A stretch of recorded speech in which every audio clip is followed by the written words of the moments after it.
Всем привет, с вами снова Алексей Соболев, и это второй урок из серии видеоуроков для новичков. Сегодня поговорим про то, как делать разминку, как привыкать к оборудованию, какая у вас должна быть основная стойка. В общем, будет вся теория касаемо тренировки на месте, перед тем, как пробовать сесть на подъемник и подняться на гору. Сколько вам понадобится тренировок, чтобы делать самые простые повороты на учебных трассах? От 2 до 4 тренировок по 2 часа. Как показывает практика, этого достаточно, но некоторым людям нужно чуть больше времени. Мы не носим сноуборд с скользяком от себя, потому что это просто неудобно. Я думаю, вы и сами догадаетесь. Ни в коем случае не носите сноуборд на плечах, потому что вас кто-то может позвать, вы можете на кого-то засмотреться, резко повернетесь, и в этот момент можете ударить кого-то доской. Сноуборд никогда нельзя класть на скользяк. Почему? Потому что вы его положили, и он поехал. Есть два печальных исхода. Первый. Сноуборд в горах может улететь в лес, и вы его никогда не найдете. Только когда растает снег. И второй момент, когда сноуборд влетит в кого-то на бешеной скорости, и в этом тоже нет ничего хорошего. Сноуборд нужно всегда класть креплениями вниз. Положили сноуборд, и он никуда от вас не денется. Я не советую втыкать сноуборд носом или хвостом, потому что иногда вы можете это сделать неустойчиво. Подул ветер, и сноуборд может из этого положения упасть и полететь вниз. Вот, блин, я не рассчитывал на это. Так втыкать сноуборд я не советую. Всегда кладем на крепление, и вы и сноуборд будете в безопасности, и главное, другие люди тоже. Какой выбрать склон для первой тренировки? Поначалу вам ни в коем случае не надо ехать на подъемнике на самый верх. Вам необходимо найти учебный склон, можно спросить в службе инструкторов или на стойке информации, и вам подскажут.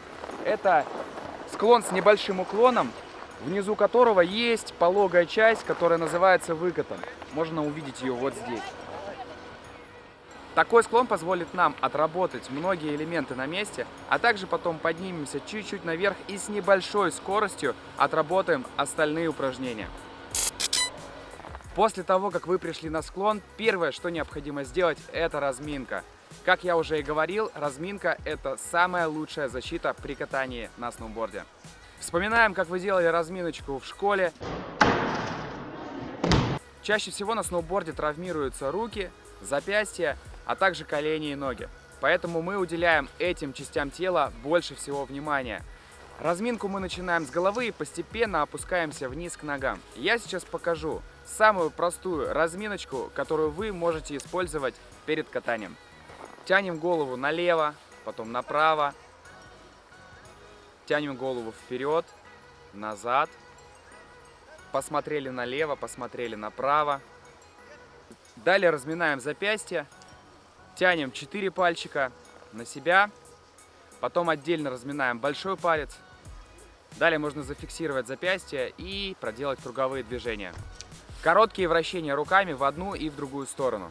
Затем полные махи руками также в одну и в другую сторону. Затем можем сделать вращения в разные стороны. Поставим ноги на ширине плеч и вращаемся налево и направо. При этом наши плечи и голова также вращаются в стороны. Затем круговые движения в пояснице в одну и в другую сторону. Потом можем потянуться к правой ноге, посередине и к левой ноге. Тянемся вперед, а потом прогибаемся назад. Также можно потянуться налево и направо. Садимся на одну ножку, прижимаем пятку правой и левой ноги и делаем перекаты с одной ноги на другую. Далее можно попробовать скручивать бедро внутрь и помогать при этом ручкой. Разминаем коленки, ставим ноги вместе и делаем покачивания налево и направо. Затем круговые движения также направо и налево. Ставим колени на ширине плеч, вращение внутрь и вращение наружу. Ноги вместе, присаживаемся в коленях, чтобы мы оказались на носочках. Встаем на носочек одной ноги, коленочка вперед. Вторая нога находится сзади. Помогаем себе руками, чтобы держать баланс. Прокачиваем коленочку налево, прямо и направо. Меняем ногу и делаем то же самое. Как правильно застегивать крепление? Вставляем ботинок в крепление так, чтобы пятка плотно прилегала к задней части креплений. Нога не должна болтаться. Не надо начинать застегивать крепление с нижней стрепы. Сначала застегиваем верхнюю стрепу, так как она обеспечивает основную фиксацию, а потом уже нижнюю. Нижние стрепы есть двух видов. Первый, который застегивается на носочек, и второй вид, который застегивается сверху. Стрепы, которые застегиваются спереди, сделаны по форме носка ботинка. После того, как вы застегнули крепление, проверьте, насколько хорошо у вас зафиксирована нога. Если она продолжает болтаться, вам нужно еще больше затянуть крепление. Если нога будет болтаться, это будет плохо влиять на контроль доски.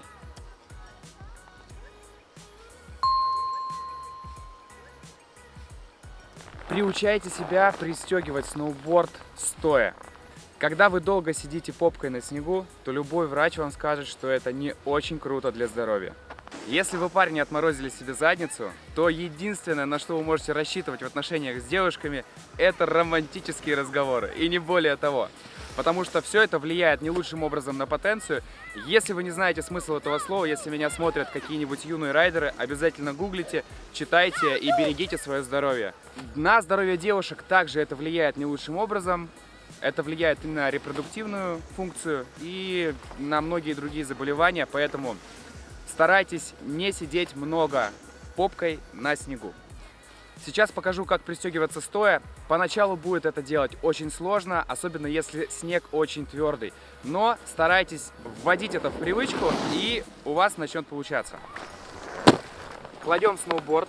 Свободная нога может придерживать сноуборд у заднего канта. Вставляем ногу, застегиваем крепление. Далее нам необходимо сделать полку, чтобы вы могли встать и вас не тянуло вперед. Как мы это делаем? Свободная нога также находится сзади. И небольшими копательными движениями мы роем себе полочку. При этом мы продвигаемся чуть-чуть по направлению ведущей ноги. Вес у нас находится на свободной ноге. Видите, я могу стоять и при этом делаю полку. Полку необходимо выкопать перпендикулярно склону. Если вы ее выкопаете немножечко под наклоном, то ваша доска уедет. Сейчас покажу основную стойку и несколько упражнений для того, чтобы почувствовать лучше сноуборд. Смотрим по направлению движения. Передняя рука находится над сноубордом и направлена в сторону движения. Задняя рука немного согнута, держим ее перед собой. Наши плечи немного развернуты по направлению движения. Наши бедра также развернуты по направлению движения. Колени согнуты. Вес равномерно распределен посередине. Та же самая стойка, если вы ездите левой ногой вперед. Также выполним пару упражнений, чтобы лучше почувствовать сноуборд. Согнули коленочки и давим на передний кантик. То же самое делаем и давим на задний кант. Делать это нужно не резко, потихонечку, просто чтобы почувствовать сноуборд. Далее согните колени, смотрите перед собой и перемещайте вес. Сначала на правую ногу, возвращайте на середину, а потом на левую.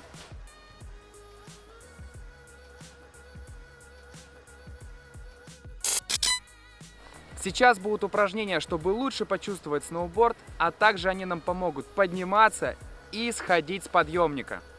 Пристегнули ведущую ногу. Свободной ногой шагаем вперед и при этом давим на носочки, давим на передний кант. Далее свободной ногой шагаем назад, при этом давим на пяточки на задний кант.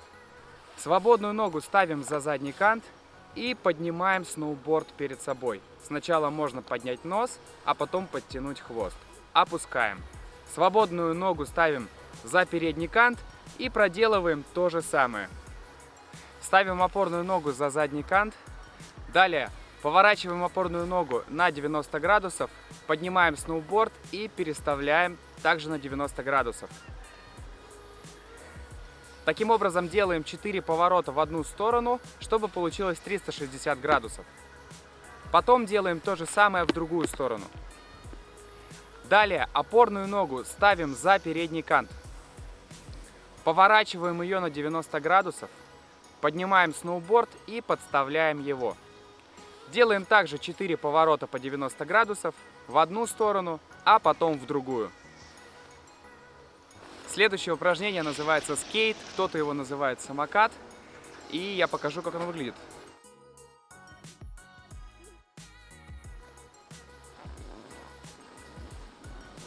Когда мы делаем это упражнение, вес у нас находится четко над передней ногой, которая пристегнута. Техника точно такая же, как и на скейте. Одной ногой мы толкаемся, она даже находится в воздухе какое-то время, а вторая пристегнутая нога – наша опора. Вес у нас находится над ней. С помощью этого упражнения мы сможем передвигаться по плоской поверхности, а также это упражнение поможет подниматься на подъемнике.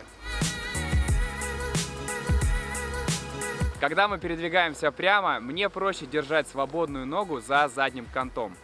Так легче направлять сноуборд, чтобы он двигался по прямой траектории. Когда мы ставим свободную ногу спереди и пытаемся ехать прямо, у вас могут возникнуть определенные проблемки с траекторией. Сноуборд может уходить постоянно в бок.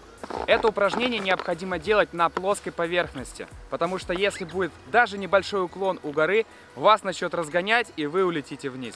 Следующее упражнение. Свободную ногу ставим за задний кант. Далее толкаемся несколько раз и свободную ногу ставим рядом с задним креплением на сноуборд. Следующее упражнение называют восьмерочка. Нам необходимо выбрать траекторию движения в виде восьмерки и менять положение свободной ноги. Сначала мы держим ее за задним кантом, а потом за передним. Если мы едем правой ногой вперед и поворачиваем направо, то нам легче держать свободную ногу за задним кантом. Если же мы едем правой ногой вперед и поворачиваем налево, то свободную ногу нам проще держать рядом с передним кантом. Это упражнение нам поможет, чтобы мы комфортно сходили с подъемника, потому что сход бывает как налево, так и направо, и иногда нам нужно задавать траекторию. Есть две основные ошибки, которые люди совершают при катании с одной пристегнутой ногой. Они сгибаются в пояснице буквой «Г». Нужно всегда держать нашу стоечку, как мы и репетировали на месте. А также неправильно переносить вес на ногу, которой вы толкаетесь. Иначе вы не сможете держать равновесие, и сноуборд будет постоянно убегать от вас вперед. Чтобы сделать следующее упражнение, нам понадобится немножко скорости. Для этого придется научиться подниматься с одной пристегнутой ногой в гору. Свободную ногу ставим за передний кант. Сгибаем колено пристегнутой ноги, чтобы наш сноуборд встал на передний кант и четко зафиксировался. Если вы выпрямите колено пристегнутой ноги, то ваш сноуборд будет постоянно выскальзывать от вас. Вам нужно, чтобы кант четко зафиксировался на снегу. Очень важно ставить сноуборд перпендикулярно склону. Если вы его поставите чуть под наклоном, он начнет из-под вас уезжать. Далее шагаем свободной ногой, поднимаем сноуборд и подтягиваем его за собой. Чтобы выполнить следующее упражнение, нам понадобится на несколько метров подняться в гору. Нужно, чтобы скорости было немного. Мы встали на сноуборд, проехали и естественным образом остановились. Также необходимо проделывать эти упражнения сбоку горы. Не надо лезть на середину трассы, потому что там катаются на больших скоростях другие райдеры. Первое упражнение, которое необходимо сделать. Свободную ногу ставим рядом с задним креплением и встаем в основную позицию. Вес равномерно распределяем между правой и левой ногой и едем прямо до полной остановки. Следующее упражнение. Едем прямо и при этом приседаем в коленях. Для начала это можно попробовать сделать на месте, а потом в движении. Следующее упражнение. Едем также с одной пристегнутой ногой и переносим вес к ведущей ноге, а потом возвращаем его на середину. Опять к ведущей ноге и на середину. Далее нам нужно с одной пристегнутой ногой сделать поворот и затормозить. Это поможет нам комфортно и безопасно сходить с подъемника. Если мы едем правой ногой вперед, нам необходимо перенести вес тела к ведущей ноге по направлению к заднему канту. И тогда нас постепенно начнет поворачивать. В тот момент, когда нас начинает разворачивать, сильнее давим на пяточки и свободной ногой можем также притормаживать о снег со стороны заднего канта. Чтобы повернуть налево, нам необходимо перенести вес тела по направлению к ведущей ноге в сторону переднего канта. Постепенно нас начнет разворачивать. Давим на носочки и усиливаем давление на передний кант. Свободной ножкой можно также притормаживать о снег со стороны переднего канта. И останавливаемся. В этом уроке я разобрал, как делать разминку, какие упражнения нам нужны на плоскости, чтобы привыкнуть к сноуборду и лучше его почувствовать. А также мы проделали упражнения, которые нам помогут подниматься на подъемнике и сходить с него. Смотри следующий ролик по ссылке в описании профиля или где-то вот здесь, в котором я буду рассказывать, как правильно падать и какие нормы безопасности есть на склоне.